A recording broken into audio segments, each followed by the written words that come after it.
Alright YouTube, how's everybody doing? This is Speedfree 2010 here, and welcome back to Grand Theft Auto Online.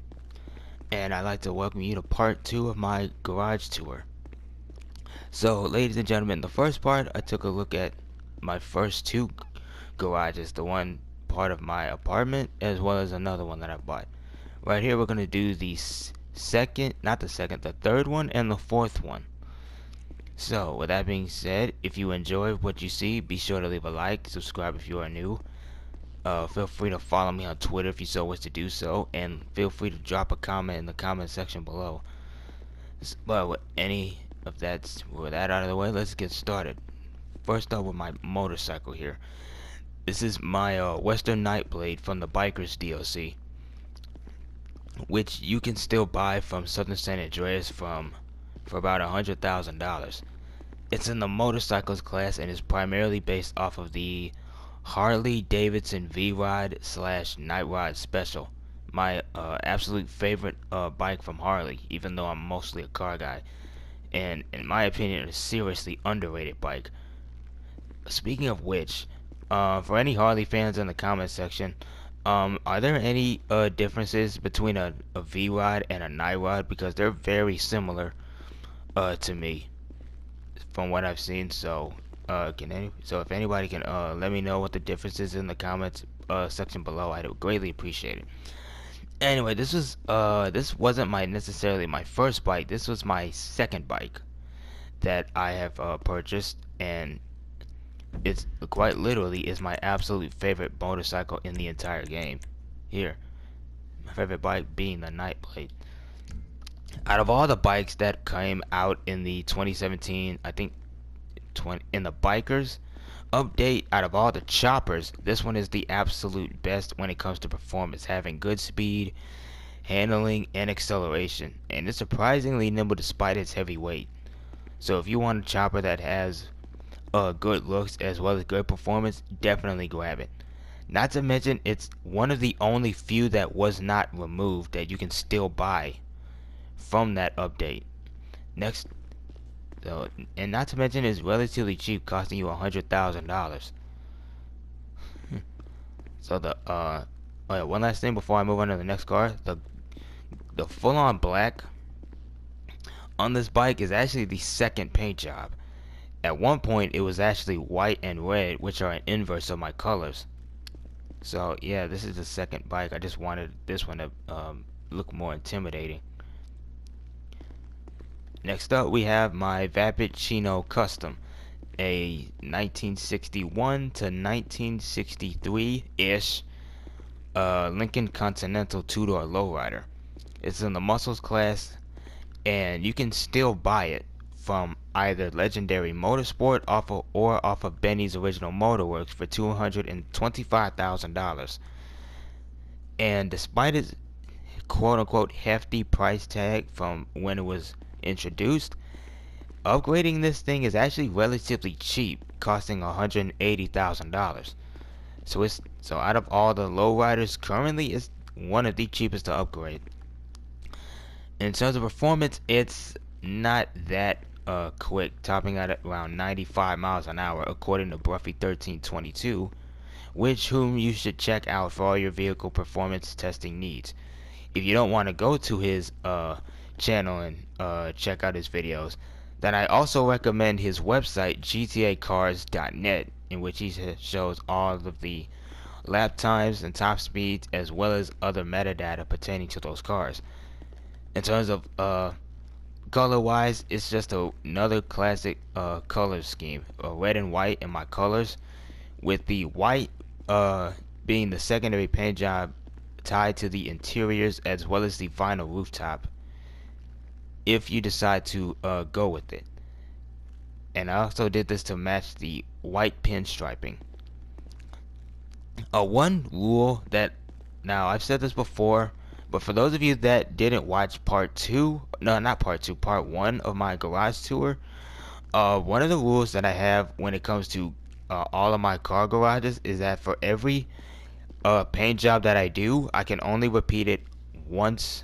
I can only have a total of 2. So for example, like my Nightblade here, since it's black in both primary and secondary classic black, I can only repeat it one more time in this garage. If I do it no more than twice, I would have to make a new color out of it entirely. The reason I do this is to keep my garages from looking stale, from keeping fresh, because sometimes when I would get invited to other people's garages, they would have a lot of cars in pretty much the same color. While I do appreciate that, it just gets very boring very quickly. So I do this to keep my garages looking fresh. Okay, so next up, next up is my Impante Dukes.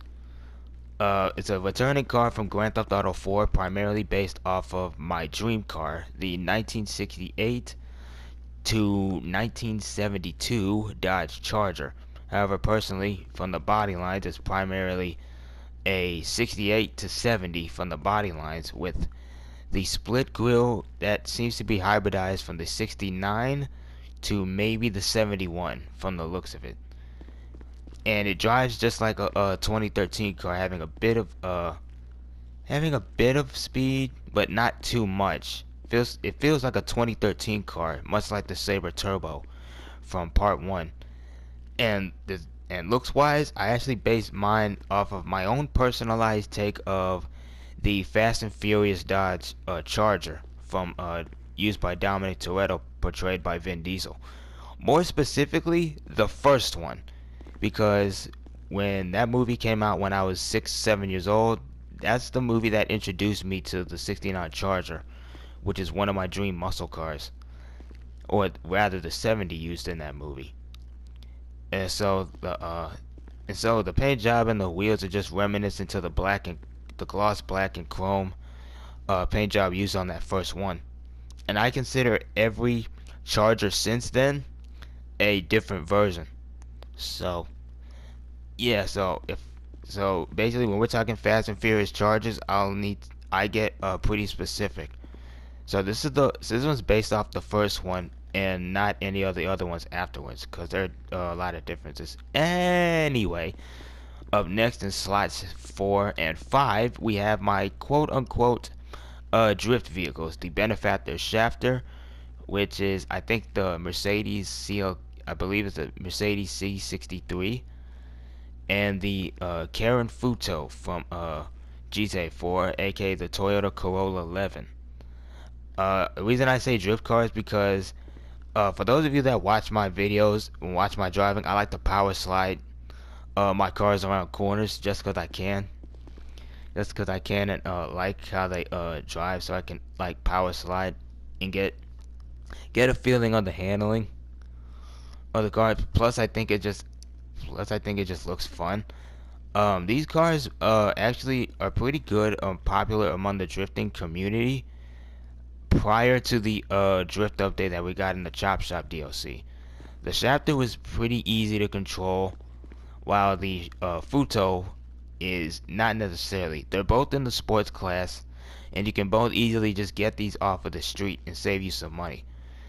However, in my opinion, I think those two, because of how popular they were, those two are in definite need of a drift upgrade.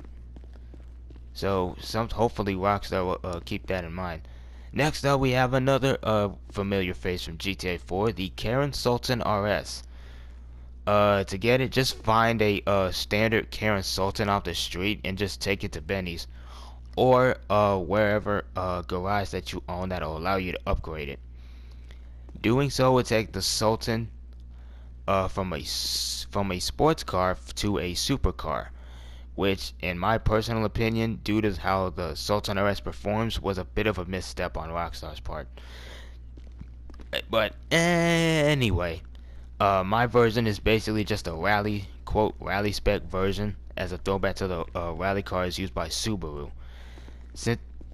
And speaking of Subaru, this car has a flat 4, has a turbocharged flat 4 that is primarily used by Subaru Imprezas and a lot of their cars in terms of the engine note, and it's all-wheel drive. In terms of looks, it's pretty tough to tell Karen is primarily based off of Toyota and a tiny bit of Subaru. So if I had to hazard a guess from the looks of it, I always thought it was like a mix between a Mitsubishi, not a Mitsubishi, a Subaru Impreza mixed with the taillights of that found on either a Mitsubishi Evolution 6 or a Lexus IS 300. It's weird. It's kind of weird. In terms of performance, it's honestly not the best when it comes to supercars. In fact, as I just previously stated, taking it from a sports car to a supercar was a bit of a misstep because performs, it handles and performs more like a supercar, more like a sports car rather than a supercar. So should you still get it? I mean, if you want to give yourself nostalgia from going to finding it in GTA 4 at its spawn location, I'd say yes. But in terms of racing, no, you're probably better off just getting something else. Speaking of racing, this leads me to my next car, the Lampadati Felon, a Maserati Quattroporte. I don't know which year this is, and this is probably in late 2000s, early 2010s Maserati Quattroporte.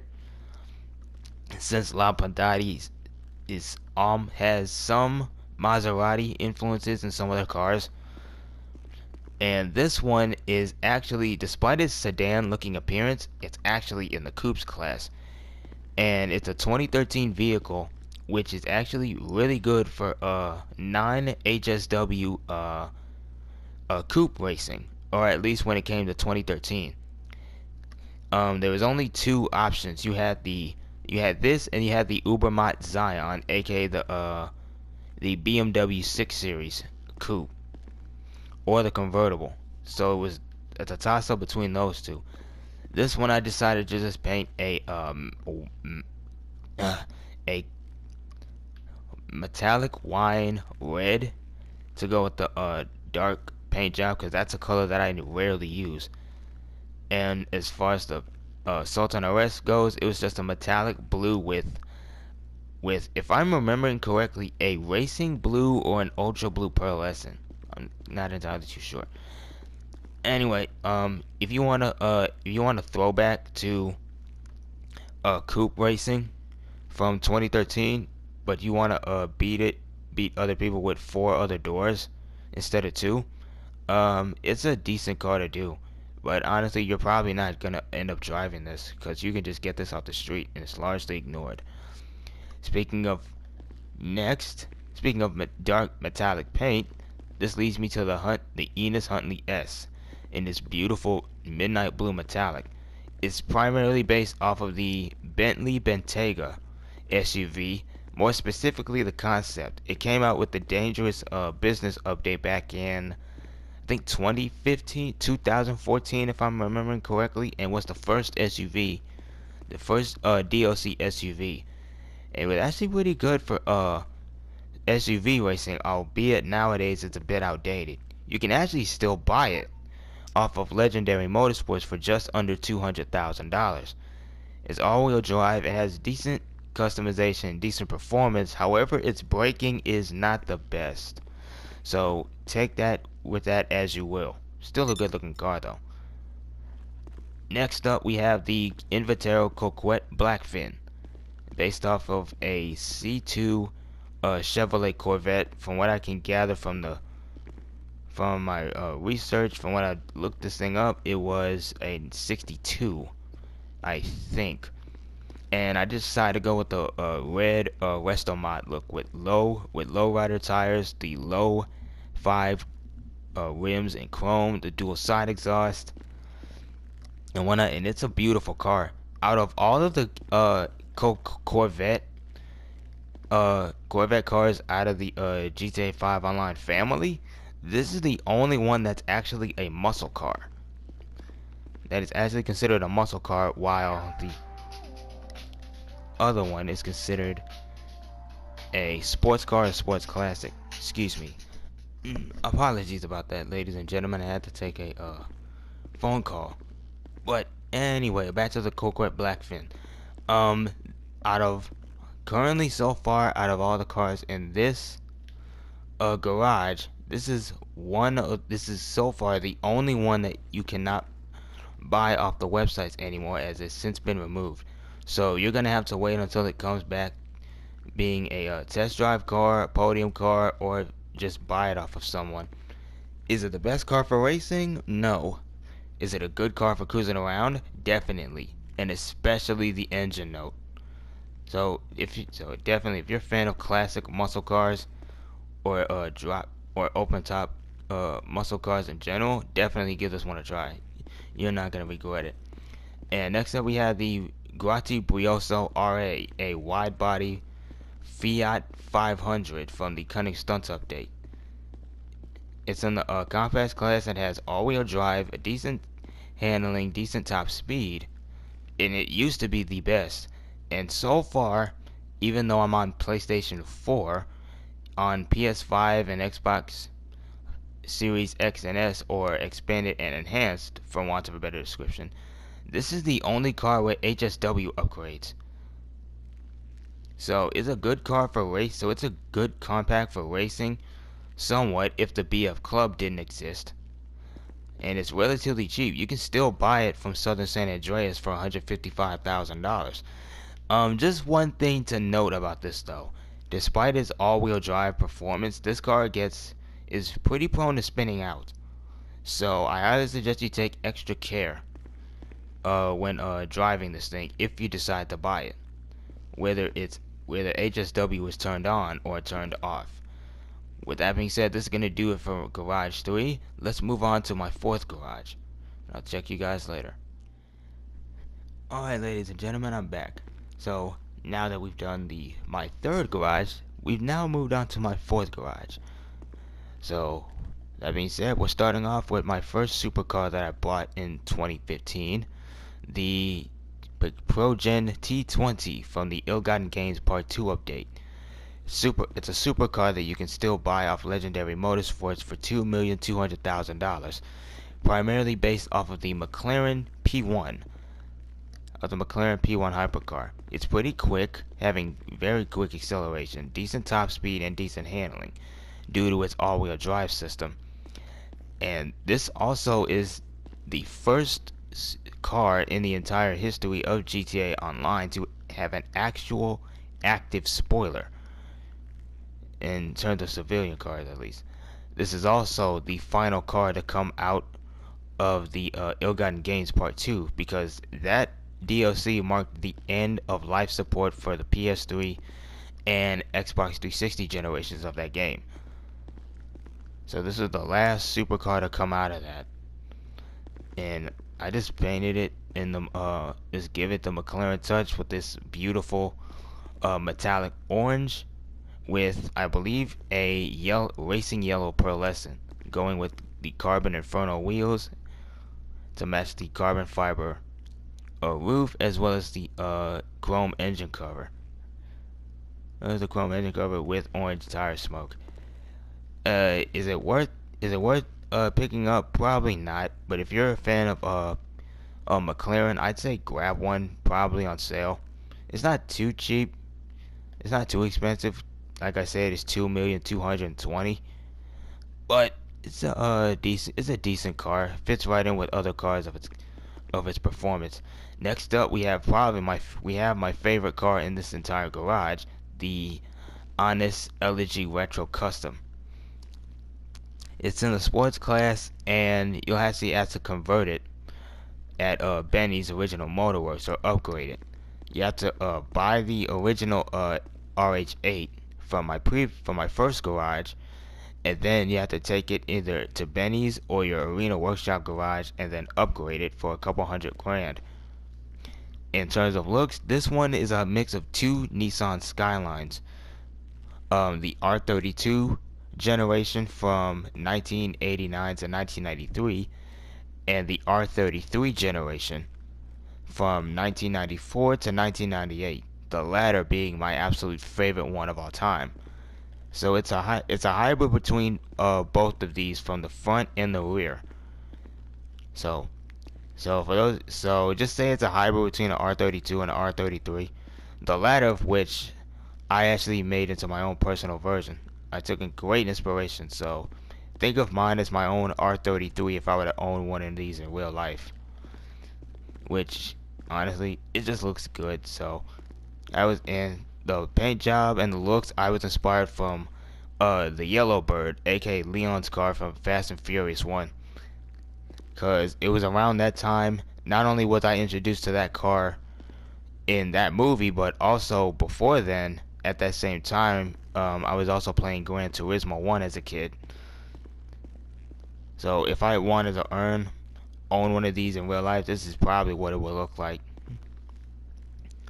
But like I said, you have to get the original LG RH8 to buy it. Just go to either Legendary Motorsport or Benny's Original Motorworks and purchase it for either $95,000 if you don't have a Rockstar Social Club, or for free if you do. It's actually slower than the RH8 since it is an older car, but it makes up for it with having better braking. It's a fun car to drive. So definitely worth a shot if you're interested. Next up we have the Shitsu Kuchu Drag from the Bikers update. And in my opinion, one of the best overall bikes you can get for performance. Not just sport bikes in general, but for racing in total. It's in the motorcycles class, and you can still buy it off Legendary Motorsports for $976,000. Excuse me. The matte black and the high rod flames. I just went for that look because, well, I just thought it was pretty cool with the my skyline being just a standard metallic red with a Torino pearl with the interior to match. I went with the street look. A 500 horsepower single turbocharged street look, for want of a description. Anyway, back to the bike. This is arguably the best overall bike for racing. While it can't wheelie due to its extended rear tire length, or at least the control arm, while it can't wheelie, you can actually push forward on the left analog stick and lean forward to gain extra speed. It has a pretty high top speed, plus despite its drag bike look, it's actually surprisingly nimble, albeit it does tend to turn a bit wide and sort of understeer from at least my experience. And its next best competitor is the Nagasaki Shotaro, aka the Tron bike, also from Bikers. The main difference here is I actually prefer the Hikachi Drag over this one because not only do you have a higher top speed and nimbleness, but it's actually twice as cheap compared to the Shotaro, which is $2,250,000. Still, they're both really good racing bikes, but if you had to ask me, definitely get the Kuchu Drag, because not only is it fast without HSW upgrades, it's also fast with them. So definitely keep that in mind if you want a go-to bike for racing. Next up, we have another removed vehicle from the websites, the Dubachi 770, primarily based off of the limited edition sports car, the Aston Martin 177. You may have seen this from Need for Speed Hot Pursuit 2010 or Need for Speed The Run, or if you want to go even recently, the Hot Pursuit 2010 remake. It's in the sports class, and unfortunately I don't have the price right now, but it was pretty expensive. It has a pretty high top speed. It's decently balanced for what it is. Its high top speed is what it's got its best attribute, but it's going to be outclassed by other cars in its class. Still, definitely worth taking a look into if you're a fan of Aston Martins. Next up, we have Storm, my aptly named Pegassi Tempesta from the supercars class. You can actually still buy it for just over $1 million on Legendary Motorsports. Storm gets its name from its real life basis, the Lamborghini Huracan, and you can actually still buy it from Legendary Motorsports. Just simply go to the two-door section and just scroll all the way down from here as part of the import export. Here you can just buy it for 1,329,000. It's a decently quick supercar, having all-wheel drive and very nimbleness. It does suffer from a bit of oversteer though when it bounces off of bumps and whatnot, but other than that, it's a pretty decent car. Made mine matte black like the Superleggera as a reference to the dark storm clouds, or the rather dark destructive elements of that of a hurricane, if you can get my reference. Anyway, moving on, we have another favorite of mine, albeit not my part-time favorite, but one of my favorites, the ProGen Tyrus from the Cunning Stunts update. It's a supercar that is hybridized between two of my favorite cars. The first one being the McLaren F1 GTR Longtail. The other one being from the front bumper here all the way to the rear bumpers, the American-made Saleen S7. Both of them are very long cars, and both of them look very similar. But in terms of looks, it's primarily a McLaren F1 Longtail. It's pretty much a McLaren F1 GTR with an extended tail at the back. It's a decent car to drive. I went with a black metallic. No, it's a gloss. No, it's a classic. Excuse me, I can't get the words out today. It is a classic black, because whenever I would play Need for Speed High Stakes, I would one of the games that introduced me to not only the F1 but the GTR Longtail, I would always choose this color. It's a decent car to come out of the Cunning Stunts update. Not the best, but it's a pretty strong start. You can still get it, as well as the ETR1. Hold on, I think you can still get it. If not, I'm probably mistaken. You could get it. You can actually test drive this car as part of the. No, you can't unfortunately get it anymore. Nor the aforementioned ETR1, which is next to it on the right here. But you can't. But if you do own an import-export garage, and you happen to source a top-range car, you actually get the opportunity to test drive both of these. Speaking of which, we have the ETR1, probably my favorite out of the Cunning Stunts cars from that update. It's also a supercar, and it's slightly slower, but it's a decent car overall. They both top out at 120, so they've got good speed to get you where you're going. In terms of looks, it is a race car wide body, an Emperor, it's a hybrid between that of a Lexus LC500 from the front, primarily hybridized with the back, and I'm just guessing here. It seems to be based off of the Toyota FT1, a concept car that would eventually be renamed as the 5th generation Super with a few tweaks. It's a wide body, and it's a metallic white, or is it a gloss white? It's a gloss white and a matte red, the inverse of my character colors, red and white. So yeah, like I said, you can just test drive these cars in import-export if you have them. Next up, we have my very first sports classic car that I ever built, the Pegassi Infernus Classic, part of the special vehicle circuit, the Cunning Stunts special vehicle circuit. It's in the sports classic class, and is primarily based off of the 1990 to 1995 to 2001 Lamborghini Diablo, my favorite Lamborghini of all time, albeit albeit this one is the original base model. My personal favorite version is the SV from 1995. It's a decent car. You can still buy this and the one next to it off of Legendary Motorsports for $815,000. It's rear-wheel drive and it's got good speed, good customization, and it's overall just feels fine. The paint job is almost a throwback to Lance Vance's car from Vice City, but at the same time it's my own. Hence her license plate name being Angel.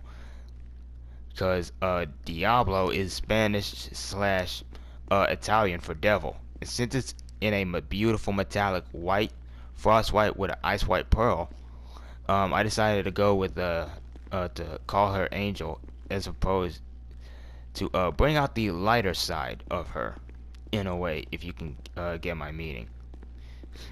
An angel in devil's clothing, for want of a description. Up next, we have arguably the best performing one, the Turismo Classic, Grotti Turismo Classic. Another sports classic that is arguably the best overall one for racing, in my opinion at least.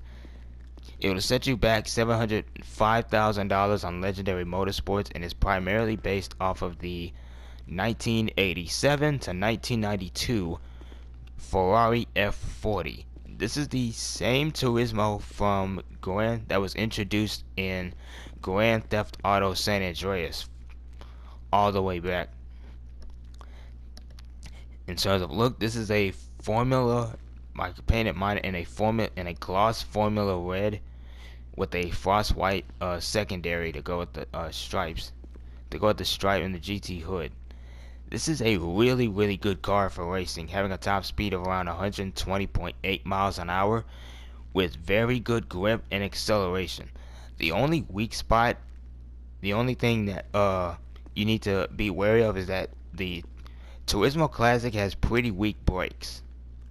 So if you're racing this car, whether it's in HSW form or not, you're gonna have to be pretty careful with the brakes because they're not as strong. Other than that, it is definitely worth the buy. It is definitely worth the buy and definitely worth putting HSW upgrades on.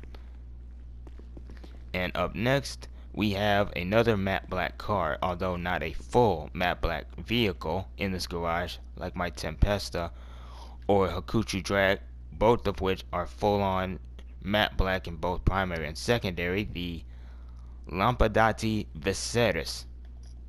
You also are unable to buy this car anymore, and in terms of looks, it's primarily based off of the rarely named, off of the rare but still legendary car, a car called the Di Tommaso Pantera. It's an Italian-made mid-engine car with an American V8, and it actually is pretty good. It's not as good as it once was when it first came out, but I still kept it for the nostalgia reasons. The matte black and riveted fender flares I kind of did as a reference to like a almost like a leather jacket in terms of the primary paint. The secondary paint is actually found on the side mirrors. Which is just a classic black. So I still kept my rule of not repeating the same color no more than twice per garage, albeit barely. In terms of performance, it's decent, although like I just said, it's not as fast as it once was. When it did first come out, for those of us that were there, for those of you that don't know, there was a glitch. This car had a glitch to where I don't remember the exact details, but the car's glitch was performed to where it would do about 140 miles an hour, which was way before the HSW upgrades were even thought of, or even before the PlayStation 5 version was even announced. But a couple updates later, it has since been fixed, so it'll no longer go that fast. But still it's a decent car to drive. Definitely, I would say if you're a fan of old, rare, obscure cars. If you have someone that has it, definitely pick it up from them in the legendary car at the LS Car Meet. With that being said, that's gonna do it for part 2 of my garage tour. Stay tuned for part 3. And as I just said, be sure to leave a like, subscribe if you are new. Feel free to follow me on Twitter. Feel free to um, leave a comment, and feel free to ask me any questions in the comment section about any one of my cars that I just showed you. Anyway, that's gonna do it for part 2. I'll see you guys in the next video. Peace. Hope y'all take care.